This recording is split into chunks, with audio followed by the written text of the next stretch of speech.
Casual Dresser here.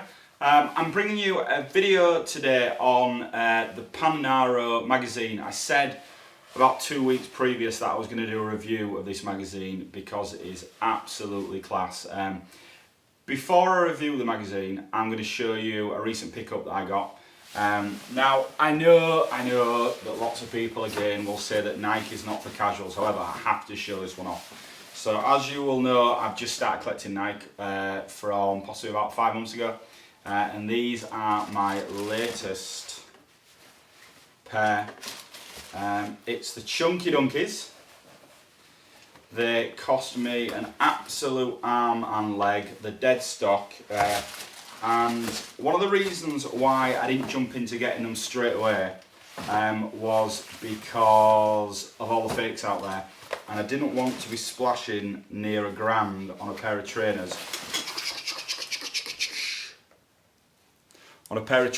That could be fake. Anyway, I met this lad who has got an absolutely insane collection of Nikes. It's called Taylor and he's a legend. And he hooked me up with these and a few more pairs. Anyway, this is my pickup that I'm excited about this week. I thought I'd show you it because it's made me feel better, because I tore my calf at football on Sunday. Probably why my foot is black and blue, so it's pushed my marathon efforts back slightly. I'm still going to get out there and do it as soon as I can run again. But these are my latest pickups, the Nike SB Chunky Dunkies.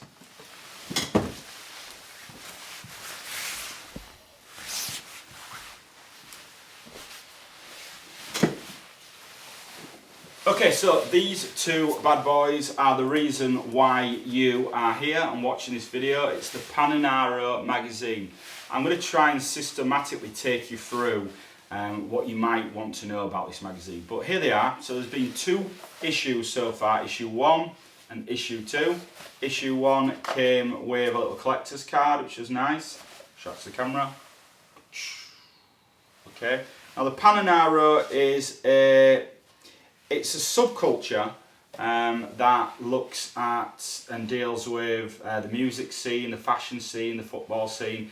It came out of Italy, and these lads have obviously used it as a title for their magazines. Now, I call them magazines, they call them magazines, however, they're more like books. They're more like books. They're about £10 a copy, and they are limited run only, which I'll get onto soon. So, sold out. Sold out. 170 odd pages in each one of them, so they are terrific value for money. And I was only alerted to them on Facebook. I saw someone chatting about the Paninaro magazine. I went across to their Insta, which is here. They've already got a big following, and waited for the magazine to drop. So you have to wait for it to drop. And as soon as it comes out, bang, order yourself a copy. I ordered a couple of the first issues and one of the second because I was blown away by the first. They've also, I alluded to it on an earlier episode, they've got a website, here it is. They not only sell the Paninaro magazines, if they've got any in back stock with items of clothing, so they do like little bundle deals. But yeah, they've got jumpers, t-shirts. So, you know, head across to Insta, head across to their website. I'm all for the independence and these people bringing out their own companies. It's even more special sometimes when it's a magazine. I'll go into the reasons why these are special magazines or books. What should we call them? Magazines or books? I'll call them magazines, okay? Sounds a bit cooler. Not many people read books now. Lots of people read magazines. So I'm going to delve into these two and show you what it is all about. Now, the magazine is published by some lads up north, okay? I like the fact that the Northerners producing magazines. And one of the reasons I really like this magazine is because if you're involved in the sort of casual culture and you're on the Facebooks and the forums and Instagrams, etc., etc., you fire messages between each other, you maybe give each other a phone call, but you don't often meet with many of these guys unless it's maybe like a show, fashion show or jacket show. So you don't always get to put a face to the name. when you go through these books, all of a sudden some of the names start appearing. You think, I know them, I've chatted with them, I bought a jacket off them. And it's really nice to put a face to the name. And I told the lads at Paninaro magazine that that's quite special, really, that they're actually bringing some of this culture together so we can actually see who these people are and learn more about them. So here is issue 1. I'll talk to camera as I am now, but I will bang some photos up of things that I'm talking about, so you know actually what I'm looking at. So we've got issue 1, and they just talk about Paninaro to start off with. And then it goes over to look at Hallie Dassler's first love of the GT Manchesters and the Adidas scene. And in something I talked about on my last episode, this idea of cancer and trying to sort of live with cancer and make the best of it. And it talks about Mark's sort of battle with cancer and how he had a pair of Adidas trainers named after him, the Mark Allisons. A lovely touching story, sort of brought the casual world together.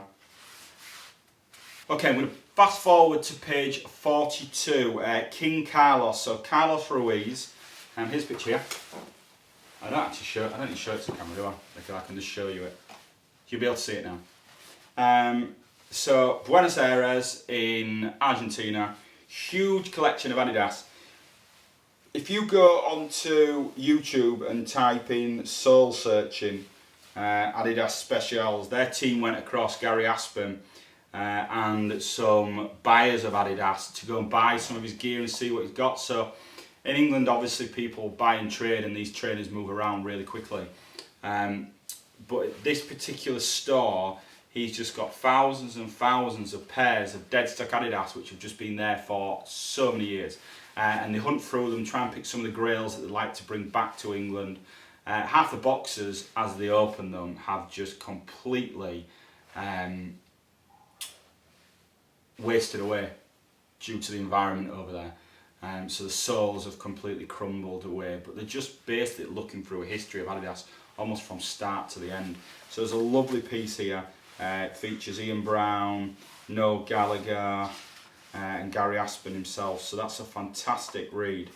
And then if we carry on flicking forward, it's not only the writing in this book, it's also the pictures. So there's this Once Upon a Time, and it's about the Hibernian casuals.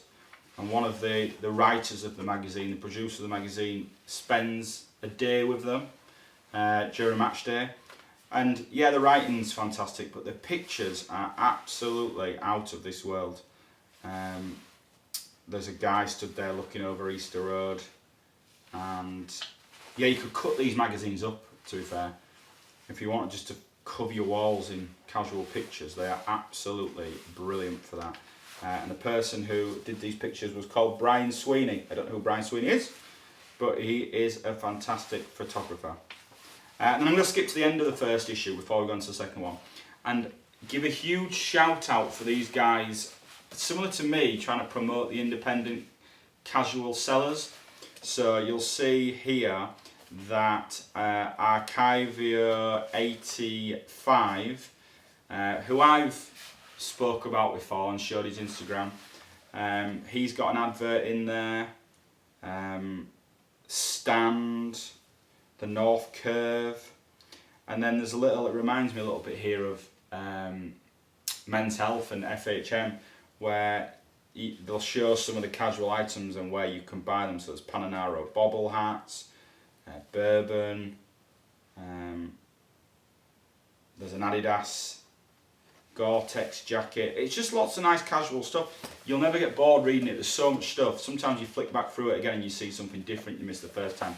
So that is episode. That is the issue 1. Let me bang on to issue 2 now.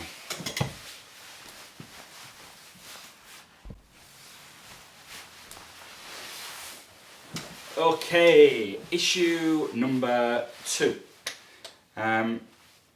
Now, I alluded to this in my last video. there's nowhere I could possibly start apart from on page 54, 55. It was an article written by Fenners. He was given free rein to talk about whatever he wanted, and he talked about something that I try and allude to at the end of my videos about mental health and mental health in men, and not being afraid to speak to people. And it is an absolute open and honest interview from a guy who is well respected by other casuals. It talks about his dad being taken to hospital, some of the situations that he went through in his childhood, how that's affected him in adulthood. And obviously when you see Fenners on Sky, he's all smiles, that's his job. He's got to be happy on camera. He's in front of millions and millions of people. When you speak to him as a person, when you message him, a lovely, lovely guy who's got time for anybody. And then you see the other side of him here and what he's actually dealing with, and you think, and I hope people feel this, that you know, if he's going through that and he can put a brave face in it, but he still can talk out to people, then anybody can. So Fenners, I know it's not just me who says this, but that piece was needed, and you've got the support of all the lads behind you. I looked down your Instagram at some of the messages people were putting, they were very emotional and moving. Fenners, huge round of applause to you, hats off, and keep up the good work. But Paninaro, huge round of applause for you guys for featuring it, because it could have been quite easy to take it out of the book if it didn't meet what you wanted.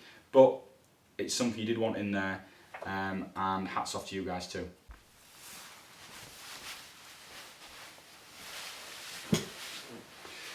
So you're probably getting bored of me going through this magazine. You probably just want to go out there and try and get a copy yourself.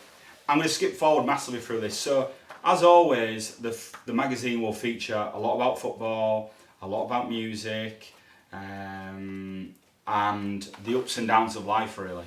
Something that you can sort of relate to. But I'm going to skip to page 168. And this is a brand that I've been looking at for quite a while, and I think probably in the winter time I'm gonna grab my first piece, and I mentioned that in the last episode. So it's the Hawkwood Mercantile, and they are absolute fire pieces. So here we have the owner, Richard Illingworth. He gives a detailed account of where he started, because I know a lot of guys now at the moment, they think it's easy just to, and this is not about buying and selling, this is now about making your own brand. It's easy just to bang a graphic on the front of a t-shirt, come up with a name and think that you're going to sell them. Well, it might work for things like Nike and Balenciaga, etc, etc. You might be able to have poor quality and a name on something to sell it, but if you're new to the market, you better have a good quality product, because your name is not going to sell something. And on the back of that, this is where the Hawkwoods sort of taking off, that it's not about a name, there's no names on the front of it, it's not over the top, it is just good quality craftsmanship. And he's got 1, 2, 3, 4 pieces, 5 pages on his brand. They're oversized stuff, smocks, jackets, but they look absolutely brilliant. Now, the price tag is high, but you're not going to see many people wearing it down the pub, and it'd be quite a good conversation piece. I think I'm going to get one soon. Certainly a brand on the up, go and support them. And at the back again, like I said, the FHM sort of thing, where they show the items for sale. This Adilad, okay, this Adilad here figure, a guy called Minty, go and check a guy called Minty out, he's absolutely superb. He designs pictures around the casual scene and the film scene. This little Adilad, I say it little, the actual statues are quite big, but you have to pre-order them. So I missed out on the Adilad. I didn't really know about a guy called Minty before. But I've got 2 statues, little statues of Dead Man Shoes, 2 different iconic scenes. So I ordered them months ago. I put in my order, I think it came to about £170 for 2 of them. And I think then once he's got the orders in, once they're placed, that's it, it's a cut off, and then he starts producing these. and they'll come out, I believe, around November. So as soon as I get these in, I'm going to show them. But they're absolutely brilliant. He's got a new Adidas coming, an Adidas 2. So head over to his site, see if you can get yourself one of those. But it's just brilliant. It's you know, I've reached the end of the 2 magazines there, but the stuff they're doing is fantastic. I have asked them, obviously as it grows in popularity, getting a hold of one of these copies is going to get harder and harder. So I've asked them if they're going to make a longer run. Hopefully they might be able to bang a comment underneath, if you would guys, just to bang it and just say, are there going to be more of these made? Because I know people will probably want issue 1 and issue 2, but going forward, issue 3, 4, 5, etc. People want to get their hands on them, so can you make more please for these lads? And that's it really. It's a lot of me talking today, but I did want to show you a review on these. As always, hit the subscribe button. Head over to my Instagram. I'm starting to do a little bit more sales on there now as well, so I've got giveaways. I review some things, but I'm also selling more stuff on there as well, so you know, head over. Please don't forget to like these videos and comment. If you've got anything that you would like discussing or me reviewing, or if you're an independent store that just want to get your name out there, please do get in contact. I'm going to head over to Barnsley in a couple of months. I've already spoken to the store owner. I'm going to head out to Barnsley and I'm going to review or have a look at his shop because I love the story. I won't give too much away, but I love the story and it's something that I think you guys would like to hear too. But that's the end of this episode. As always, look after yourselves. I've got 3 weeks holiday left, so I'm going to make the most of those with my family. I'll see you in a couple of weeks' time for the next video, and take care.